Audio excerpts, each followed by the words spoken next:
Jen Ferrioli. I'm the Executive Director of the Jamaica Center Business Improvement District. Our Business Improvement District constitutes a large swath of downtown Jamaica. We run from Sutphin Boulevard to the west, all the way to 169th Street to the east along Jamaica Avenue, as well as a small one-block span of Union Hall Street between Jamaica Avenue and Archer. We've been in existence for over 40 years. In fact, we're one of the oldest business improvement districts, not only in the city of New York, but in the country and likely in the world. And we've done a lot in those 40 years. We keep the streets extraordinarily clean. If you were to walk along the side streets, you would definitely see a difference when you come onto Jamaica Avenue. It's a lot cleaner. We have a sanitation staff of 9 individuals. They work 7 days a week, from 7 in the morning until 7 in the evenings, sweeping litter, bagging it, removing graffiti. In 2019, we removed 20,000 incidents of graffiti. COVID, it was a little less, naturally, because there were less people there. But I would definitely say that our Clean and Safe program is one of the bread and butter programs that we have here at the. There were a lot of things that made me want to take this job to work in downtown Jamaica.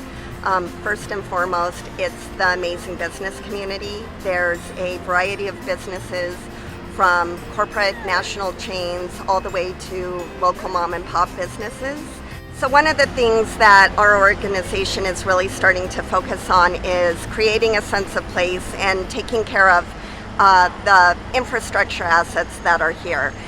One of the things that we worked on in the last year with our partner, the Greater Jamaica Development Corporation, and with funding from both our local city council member, Councilmember Miller, but also the Department of Small Business Services, is the renovation, revitalization of our landmarked historic street clock.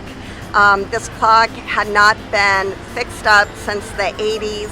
Over time, it had really worn down. The head had completely degraded.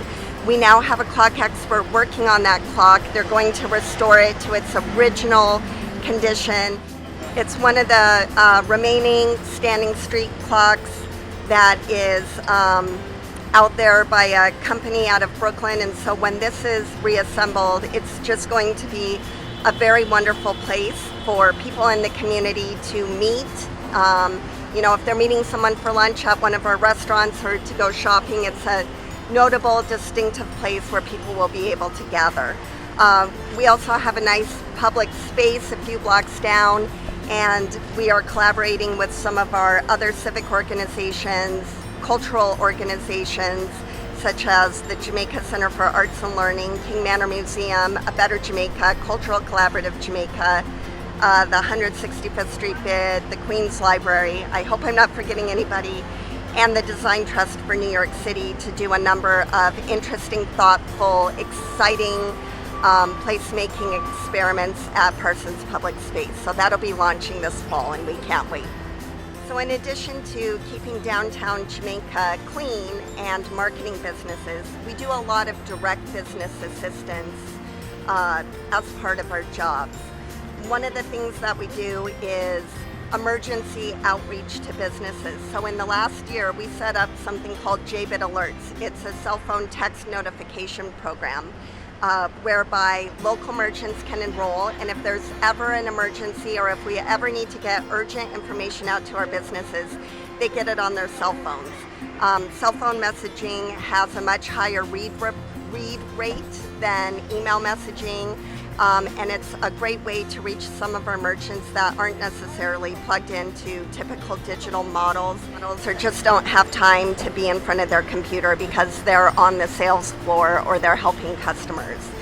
Our COVID response was very robust in the last year. We spent a lot of time trying to get up to speed on the slew of regulations and directives that were coming from the state and the city, translating that into easy, bite-sized pieces of information that our businesses could understand, and then making sure that information got to the businesses. We then would take feedback that the businesses were giving us about struggles implementing these kinds of things and roll it right back up to the policymakers. So we play a really important role in serving as an interface between business and government. I'd really like to acknowledge one of our funders, the JFK International Air Terminal, which gave us a generous $25,000 grant this year to support our local business community. Part of their funding actually goes to help underwrite our business outreach services, just the kind that Trey from our team does. But it's also going to help us put on a lot of special events that will hopefully bring people back downtown into the stores at a time when businesses need that boost most after a really tough year.